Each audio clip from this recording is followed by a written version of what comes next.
Bienvenue dans cette nouvelle émission, ou plus précisément, bienvenue dans cette nouvelle exposition. Oui, nous exposons les réalités économiques de l'art africain aujourd'hui, l'art africain, l'art contemporain africain. On vous peint le tableau dans quelques secondes et pour cela, je reçois dans ce studio un célèbre artiste visuel et écrivain ivoirien, Jacob Bleu. Merci d'être avec nous. Je vous en prie.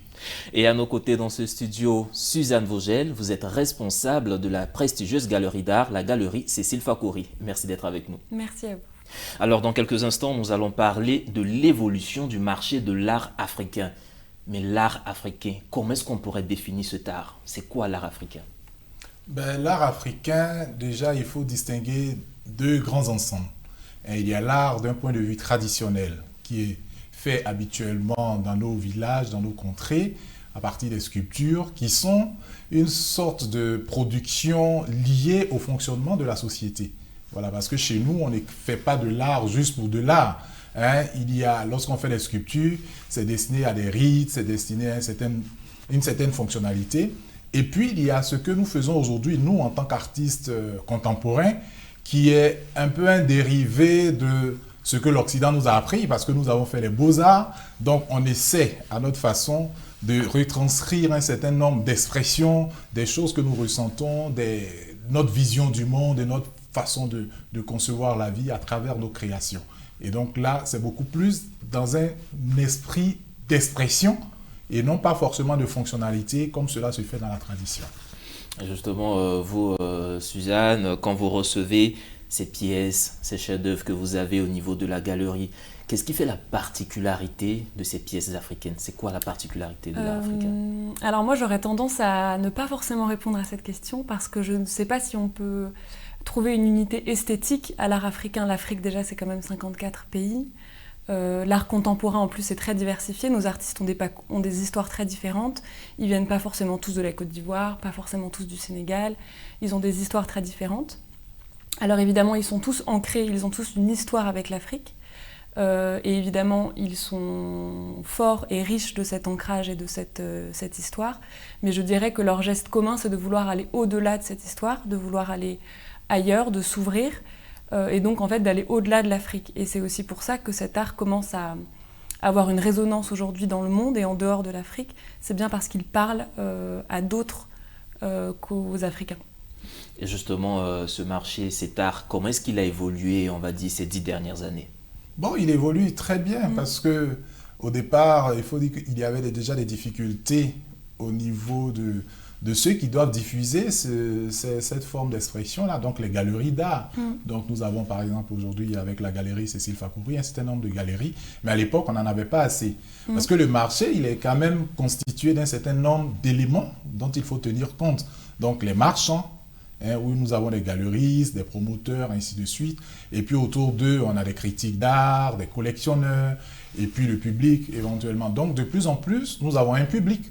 Nous avons des collectionneurs, nous avons des galeries qui s'implantent, nous avons aussi tout le dispositif en termes de communication, nous avons des journalistes culturels, des critiques d'art également qui ont cette capacité aujourd'hui de donner un point de vue ou une analyse des œuvres. Donc c'est un marché qui commence quand même à évoluer et nous en sommes, je dirais, relativement satisfaits parce que nous n'avons pas encore atteint le niveau qu'il faut, comme cela se voit aux États-Unis ou à Londres ou peut-être même en Chine. Justement, vous voulez ajouter quelque chose? Parce que là, j'ai juste une question rapide, parce que vous venez d'évoquer quelque chose dans l'imagerie populaire. Oui. Quand on entend business de l'art, on voit juste en face l'artiste et de l'autre côté, l'acheteur en quelque sorte. Mais là, vous venez de parler de critique d'art. Quels sont les différents métiers ou les différentes fonctions qui tournent autour de l'art? Encore une fois, dans l'art contemporain, ça veut dire quand les artistes sont vivants. Parce qu'ensuite, quand c'est un art qui est plus ancien, c'est quelque chose qui est différent. Mais dans l'art contemporain, c'est tout un écosystème fait de plein d'acteurs qui forment un maillage plus ou moins dense, plus ou moins actif. Et en l'occurrence, donc l'artiste, évidemment. À l'origine de tout. Bien sûr. Ensuite, en effet, il y a plutôt le secteur marchand avec les galeries. Ici, certaines fondations qui normalement ne sont pas du secteur marchand mais qui peuvent éventuellement y participer. Des critiques d'art donc, qui font plutôt le lien entre le public et l'artiste. Les musées, il n'y en a pas énormément ici mais on en a quand même un nouveau à Bobo, qui là ne sont pas du domaine marchand, qui sont plutôt encore une fois le lien entre l'artiste et le public. Alors après, ça pourrait aller loin. Et dans le marché de l'art, il y a les foires aussi. Les foires qui ne sont pas un acteur, qui sont plutôt un événement. Les foires d'art contemporain, en l'occurrence d'art africain contemporain pour celles qui sont implantées sur le continent, et qui servent là à, pour le coup, rassembler les galeries et un public qui crée un événement autour des galeries et des artistes qu'elles ont à présenter. D'accord, et cet écosystème est très actif aujourd'hui et en pleine croissance. En pleine croissance au niveau de l'Afrique. Mais généralement, qui sont véritablement les acheteurs, les consommateurs d'art? Alors déjà, je souhaiterais dire par rapport aux acteurs qu'il y a 2 signaux quand même très importants. C'est qu'on observe un retour des artistes sur le continent africain. Enfin, nous, auprès de la galerie, pas mal de nos artistes avec lesquels on avait commencé à travailler, qui étaient allés en Europe pour des questions d'opportunité, ont envie de revenir dans leur pays, que ce soit de manière à mi-temps, on va dire, sur la moitié de l'année ou pas forcément tout le temps, mais ça c'est un signal important. Et aussi, il y a quand même des marchés au sein de l'Afrique, encore une fois, il y a beaucoup de différences, et notamment dans le monde anglophone et au Maroc également. Le Nigeria, l'Afrique du Sud et le Maroc sont 3 pays qui ont un marché de l'art national, mais qui est en train de s'ouvrir, extrêmement actif, et ça c'est un signal qui est important. Oui, vous voulez ajouter quelque chose? Je voulais revenir à votre question sur les vrais consommateurs. Oui, les vrais consommateurs. On ne peut pas nier qu'aujourd'hui, les collectionneurs occidentaux sont majoritaires dans le marché de l'art africain. Néanmoins, comme je le disais, c'est en lien encore une fois avec ce que j'évoquais tout à l'heure, on voit beaucoup de collectionneurs locaux qui sont intéressés par l'art africain. Et encore une fois, c'est très important pour participer de cette dynamique-là. Enfin, les collectionneurs sont un acteur de l'écosystème dont je vous parlais. D'accord. Et vous, Jacob Bleu, vos œuvres, qui en sont les principaux consommateurs? Comme elle a indiqué, en général, c'est assez hétéroclite. Nous avons déjà la plupart des cadres africains, des jeunes cadres africains, qui ont un certain revenu, parce que les œuvres, c'est quand même pas... ça ne coûte pas le prix d'un biscuit ou d'un bonbon, donc il faut avoir un minimum. Donc il y a déjà... La plupart des jeunes cadres ivoiriens et africains qui commencent à entrer dans l'acquisition des œuvres d'art pour faire leur collection personnelle, parce qu'ils aiment les œuvres, parce qu'ils voient, ils en entendent parler. Ils savent aussi que l'art est un véritable support d'investissement et aussi de conservation de ressources financières assez importantes. Et puis au-delà, nous avons des Occidentaux. Mais à l'époque, je dirais bien peut-être 20 ans en arrière, c'était beaucoup plus les Occidentaux qui achetaient les œuvres d'art. C'était beaucoup plus les Européens qui achetaient, les Américains qui achetaient. Mais de plus en plus, au niveau de l'Afrique, il y a des grands collectionneurs africains. Bon, malheureusement, on a un qu'on vient de perdre, Sidinki Bokolo, qui vient de partir, paix à son âme, hier, et qui est un des plus gros collectionneurs d'art en Afrique, et qui continue qui faisait des choses assez importantes pour les Africains. Donc, il y a un peu de tout.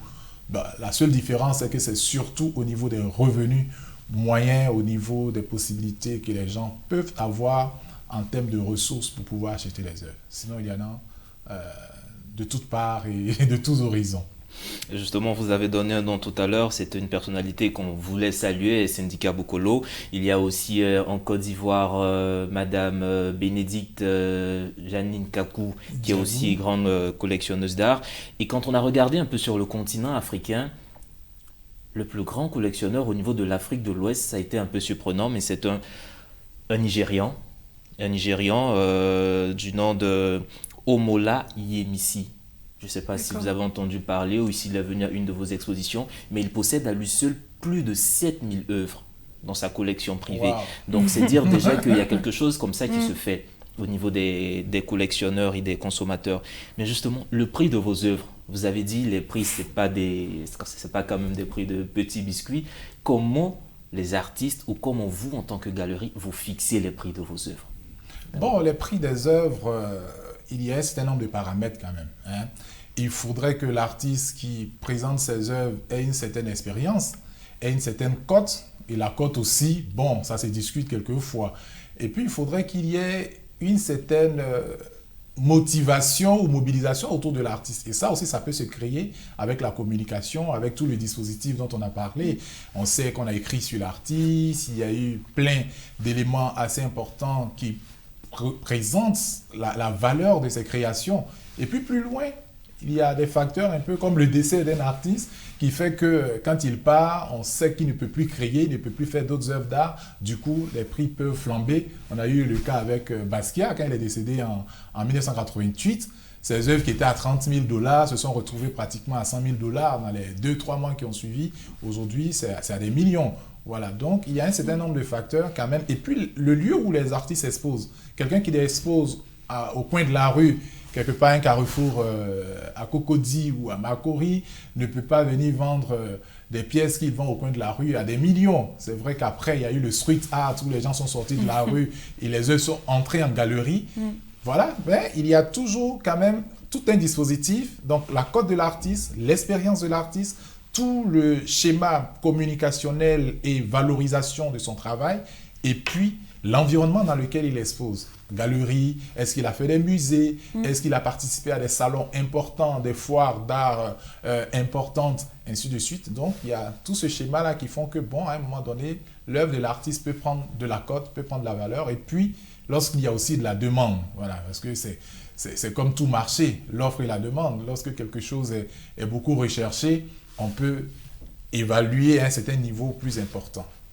Justement, vous, au niveau de la galerie, comment est-ce que vous faites pour acquérir vos œuvres? Est-ce que vous allez vers ces artistes au fin fond des pays pour trouver l'appel rare, ou bien ces artistes viennent vers vous et vous analysez les œuvres avant de les exposer? Je dirais que les deux tendances ont pu être vraies à la galerie. Alors après, on n'a pas besoin d'aller au fin fond forcément des pays pour... Il y a certains artistes, je crois, quand Cécile a commencé a ouvert la galerie, quand Cécile Fakour a ouvert la galerie, certains artistes qu'elle avait envie de représenter, et l'envie d'ouvrir la galerie est venue de l'envie de représenter ces artistes-là.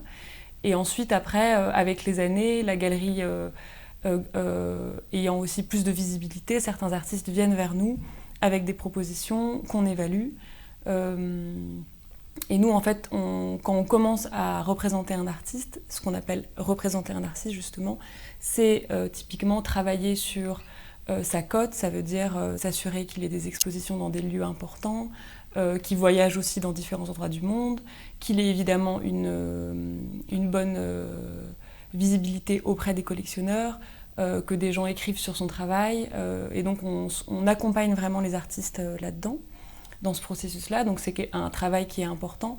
Donc, aujourd'hui, par exemple, on représente 16 artistes à la galerie. Donc, c'est pas énorme, mais ça nous permet de faire un travail de qualité avec chacun d'entre eux. Alors, quand on regarde, c'est vraiment une science, c'est assez bien canalisé. Est-ce qu'au-delà de la formation au niveau des beaux-arts, ces jeunes qu'on forme à la peinture, à la sculpture, est-ce qu'ils sont aussi formés à cette réalité du terrain économique? Oh, pas forcément, parce qu'au niveau des beaux-arts, on forme à la technique. Hein, c'est comment savoir peindre, comment savoir sculpter, quels sont les procédés qu'on peut utiliser pour faire les créations. Mais après, pour être artiste, c'est tout un autre...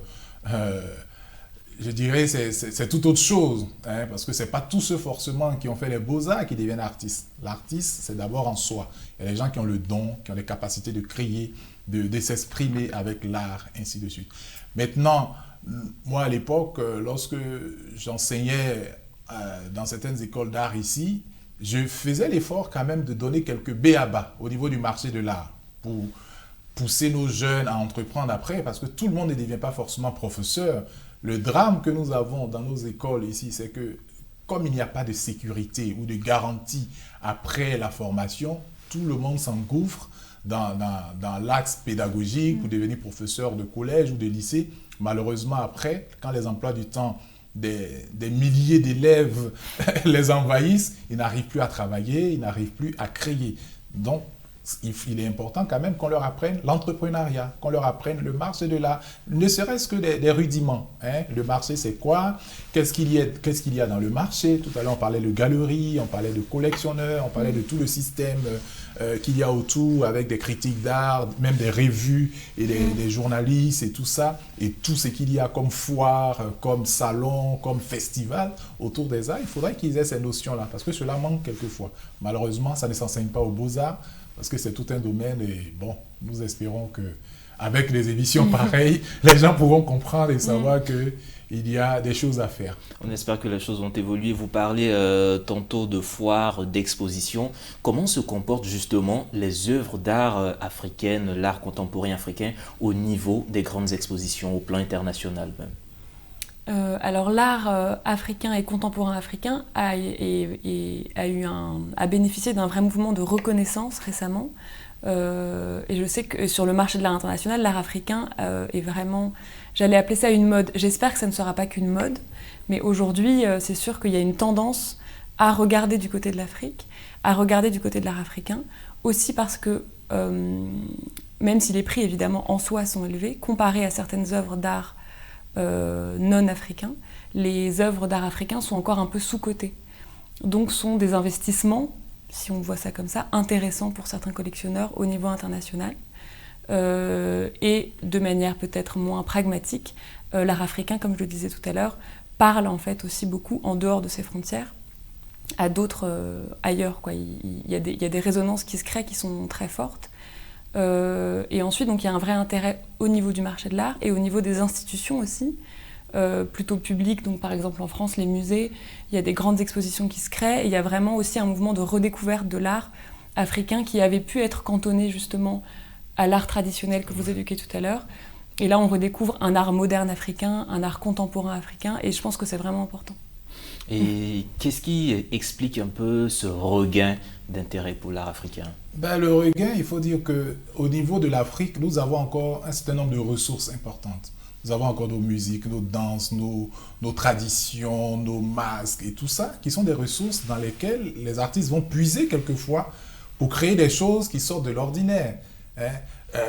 Parce qu'ailleurs, je ne dirais pas que l'Occident est un peu coincé ou bien un peu bloqué maintenant, parce que les gens ont presque tout fait. Ils sont passés de tout ce qui est très figuratif avec des portraits, des images intéressantes. Ils ont réussi à fragmenter avec le cubisme et tout ça, l'art abstrait. Ils sont revenus dans tout ce qui est récupération et tout. Donc, ils sont arrivés à, je ne dirais pas une frontière, mais à un niveau tel que aujourd'hui, il y a un certain nombre de choses qui leur manquent. Or, l'art fait par des artistes africains permet de redécouvrir un certain nombre de supports très intéressants en termes de conception de leur création, parce qu'ils ont des ressources énormes à travers tout ce qu'ils voient, tout ce qu'il y a autour d'eux. Il y a un dynamisme autour de nous, dans nos sociétés, que ce soit urbaines, que également dans nos sociétés traditionnelles. Il y a beaucoup de choses desquelles nous nous inspirons aujourd'hui, qui nous permettent de faire des choses, des œuvres extraordinaires qu'on ne retrouve pas ailleurs. Donc du coup, les gens se sont dit, il y a des choses importantes, il y a des œuvres intéressantes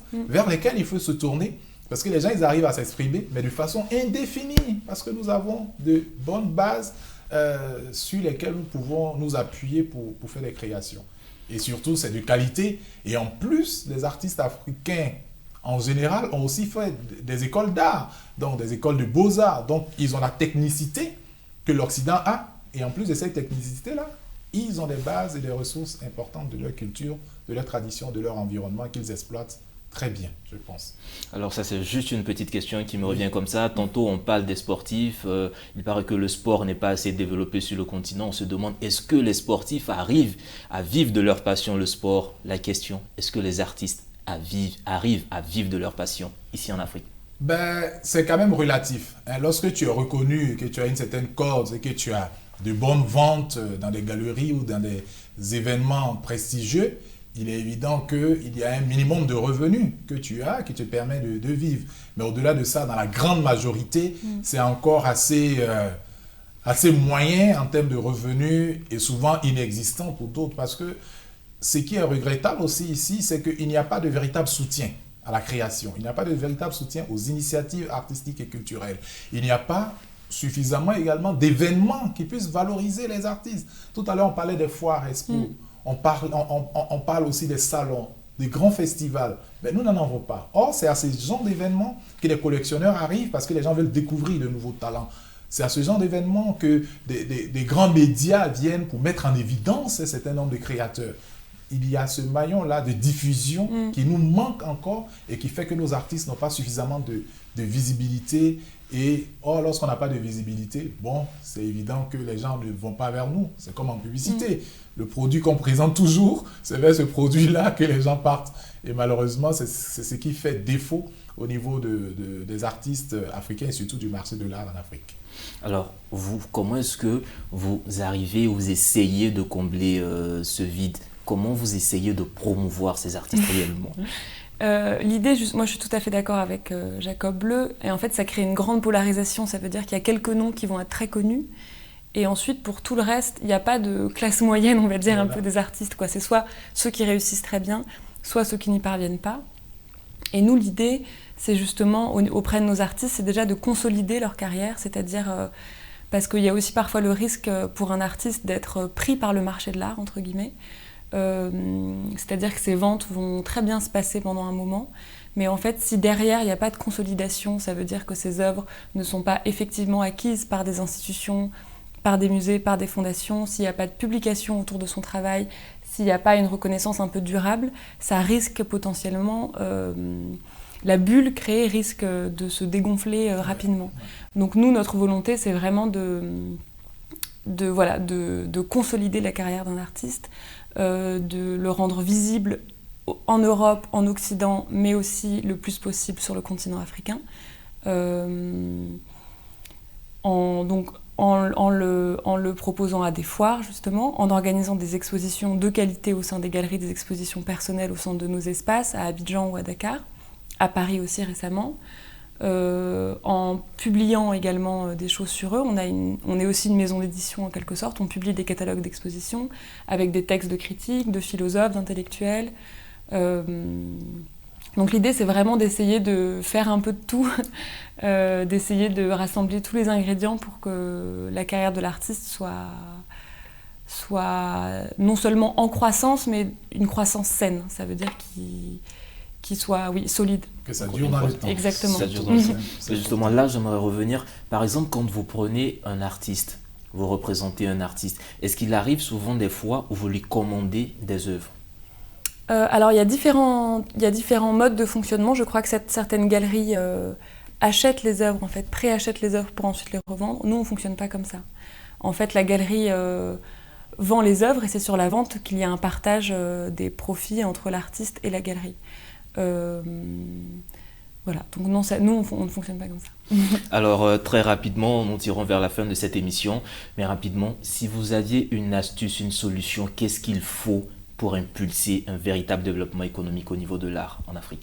Je pense que une des premières choses, c'est la visibilité de nos artistes. Parce que déjà, ils créent. Nous avons plein de jeunes qui font des créations extraordinaires, qui sont chez eux, qui ont plein d'œuvres, mais il n'y a pas de surface, il n'y a pas d'espace de présentation de leurs créations. Parce que c'est lorsqu'on propose ces œuvres-là que les gens pourront voir, que les gens pourront aller vers.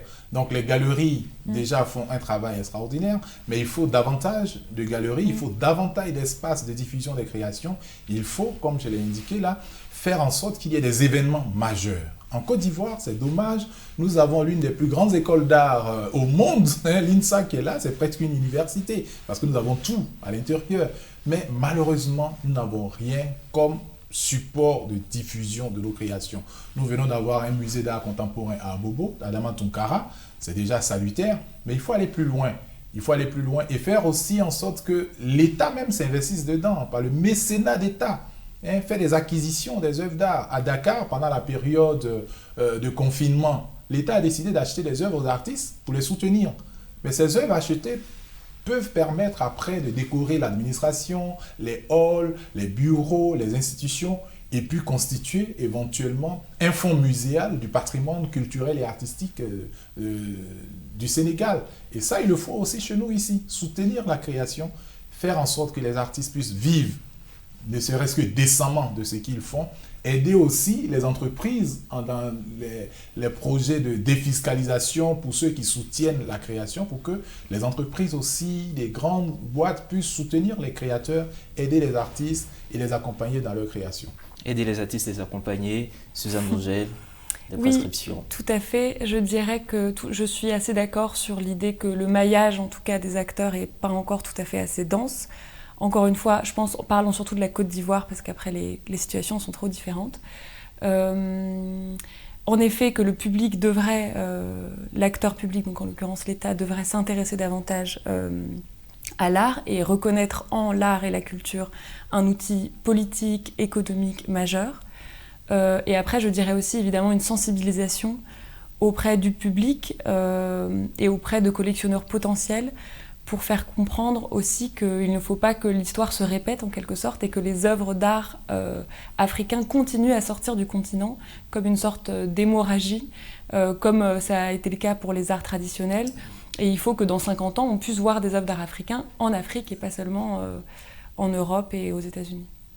Merci à vous. Voilà, nous arrivons au terme de ce magazine très enrichissant sur l'évolution du marché de l'art en Afrique, hausse des prix aux enchères, ouverture de musées, de galeries, création de foires d'art, etc. Autant d'indices qui attestent d'un engouement de plus en plus fort pour l'art africain. Un secteur qui devrait connaître un essor plus prononcé dans les années à venir. Merci encore Jacob Bleu d'avoir été avec nous pour vos éclairages. Merci à vous Suzanne Vogel. Merci pour beaucoup. votre contribution. Et c'est ici que se referme cette émission. Merci à vous qui nous suivez à Libreville, à Casablanca, Lomé, Conakry et partout dans le monde. À très bientôt.